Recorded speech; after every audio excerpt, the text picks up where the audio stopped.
മഹാലക്ഷ്മി സീരിയലിൻ്റെ latest episode റിവ്യൂയിലേക്ക് എല്ലാ കൂട്ടുകാർക്കും സ്വാഗതം. ഉണ്ണി പോലും വിചാരിച്ചില്ല കേട്ടോ കരുണ വരികയാണ് എന്ന് കമലേശ്വരത്തേക്ക്. അതേസമയം അവർ രണ്ടുപേരും പോകാൻ വേണ്ടി റെഡിയായി നിൽക്കുകയാണ് കേട്ടോ. കരുണയ്ക്ക് എങ്ങനെയും ആ അയ്യപ്പ വിഗ്രഹം അവിടെ നിന്ന് എടുക്കണം, അതാണ് ലക്ഷ്യം. അതിനുവേണ്ടി മാത്രമാണ് കരുണ പോകുന്നത്. അല്ലാതെ അവിടെ പോയി കഴിഞ്ഞ് അവളുടെ പത്രാസ് കാണാൻ എനിക്ക് വയ്യാന്ന് വിചാരിച്ചാണ്, ഇതിനൊരു അവസരം വന്ന കാരണമാണ് പോവാൻ റെഡിയായി നിൽക്കുന്നത്. അതേസമയം മുത്തശ്ശി മോഹിനിയോട് വിളിച്ച് ഡേ ഇതാ ഉണ്ണിക്കുട്ടൻ ഇതാ കരുണമോളും അവർ പോവുകയാണ്. അവർക്കേ ഇനിയും കുഞ്ഞുങ്ങളുണ്ടാകും. പക്ഷേ നിൻ്റെ മകൾക്കുണ്ടല്ലോ ഒരിക്കലും ഒരു കുഞ്ഞുണ്ടാകില്ല. അവൾ നശിച്ചു പോവും. അവൾ അവിടെ പോയത് കാരണമാണ് എൻ്റെ മോള് ഇത്രയും നാശമായി പോയത്. ഇല്ലെങ്കിൽ റാണിയെപ്പോലെ അവൾ കഴിയേണ്ടതാണ് എന്നിങ്ങനെ പറയണം കേട്ടോ.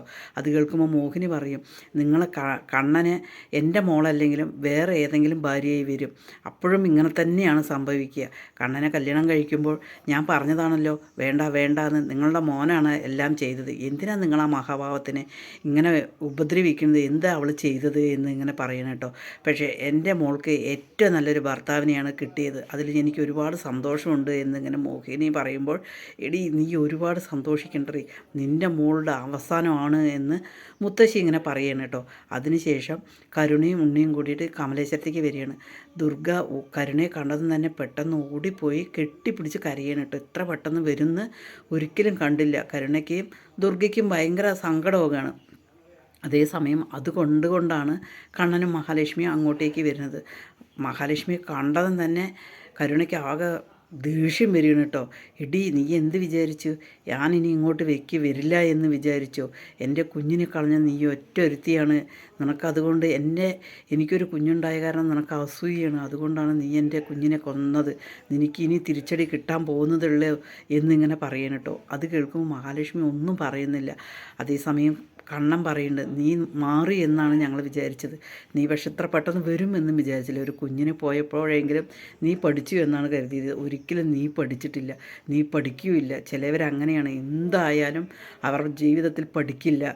നിൻ്റെ ചേച്ചിക്ക് നിൻ്റെ കുഞ്ഞിനോട് എത്ര സ്നേഹമുണ്ടെന്നും നിൻ്റെ ഉണ്ണിയോട് അവൾ എത്ര പ്രാവശ്യം അന്വേഷിക്കേണ്ടതും നിന്നെ നന്നായി നോക്കണമെന്നും എല്ലാം പറഞ്ഞിട്ടുണ്ട് എന്നും നിനക്കറിയോ? നീ പക്ഷെ അത് അർഹിക്കുന്നില്ല എന്ന് പറയണം കേട്ടോ. നിങ്ങൾക്ക് ഇത് എൻ്റെ മാത്രം വീടാണ്. അത് പറഞ്ഞാൽ എൻ്റെയും മഹാലക്ഷ്മി, എൻ്റെ ഈ വീട്ടിൽ ഇരിക്കാൻ സൗകര്യം, അതുപോലെ ഞങ്ങൾ പറയുന്നത് അനുസരിക്കാൻ പറ്റുമെങ്കിൽ മാത്രം ഇവിടെ ഇരുന്നാൽ മതി എന്ന് പറയും. പിന്നീട് സീമന്തിനി കണ്ണനെ കാണാൻ വരികയും, കണ്ണ അവിടെ ഭയങ്കര പരിതാപകരമാണ്, മേഘന നീ എന്തെങ്കിലും ചെയ്ത് രക്ഷിക്കാൻ നിനക്ക് പറ്റുമെങ്കിൽ ചെയ്യണം. വാമേട്ടനാണെങ്കിൽ ഇങ്ങനെ ഇരിക്കുകയാണ്. സോദയുടെ കാര്യമാണെങ്കിൽ പറഞ്ഞാൽ തീരില്ല. അവളുടെ കല്യാണം കഴിച്ചു കൊടുക്കണം. ആകെ ഞാൻ കഷ്ടത്തിലാണ്. ഞാൻ ഇവരോടൊക്കെ പറഞ്ഞിരുന്നതാണ്, കണ്ണ നിങ്ങളെ ഒന്നിനും നിൽക്കരുത്, നിങ്ങളെ ദ്രോഹിക്കുമ്പോൾ അതനുസരിച്ച് ശിക്ഷയാണ് കിട്ടുന്നത് എന്നെല്ലാം പറഞ്ഞതാണ്. അവരൊന്നും കേൾക്കാതിരിക്കുകയാണ്. ഞാൻ എന്താ ചെയ്യുക കണ്ണ എന്ന് പറഞ്ഞിട്ട് സീമന്തിനി ഇങ്ങനെ കണ്ണനോട് വിഷമങ്ങൾ പറയണം കേട്ടോ. അതേസമയം കണ്ണൻ പറയുന്നുണ്ട്, എനിക്കൊന്നും ചെയ്യാൻ പറ്റില്ല. കാരണം ആ സാഗറെ കുടുക്കിയത് മേഘനാഥനാണ്. ഇവൻ എവിടുന്ന് എത്രമാത്രം കഞ്ചാവൊക്കെ ഇവൻ്റെ കയ്യിൽ സ്റ്റോക്ക് ഇരിക്കുന്നത്? അവൻ ചെയ്തിരുന്ന കൊള്ളരുതായ്മയ്ക്ക് എനിക്കൊന്നും ചെയ്യാൻ പറ്റില്ല. അതുകൊണ്ട് അമ്മായി ആ പ്രതീക്ഷ വേണ്ട. അങ്ങനെ ഒരു ഇതിന് വേണ്ടിയിട്ടാണെങ്കിൽ എന്നോട് പറയേ വേണ്ട.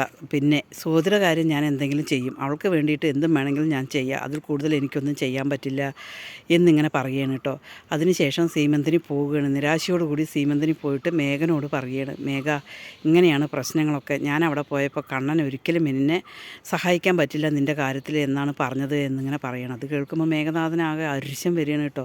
ഞാൻ എന്തായാലും ഇവിടെ തന്നെ കിടക്കില്ലല്ലോ, എപ്പോഴായാലും ഇറങ്ങുമല്ലോ. ഞാൻ അവളെയും തീർത്തിട്ടേ ഉള്ളൂ ബാക്കി കാര്യം എന്നിങ്ങനെ മേഘനാഥൻ മനസ്സിലിങ്ങനെ തീരുമാനിക്കുകയാണ് കേട്ടോ.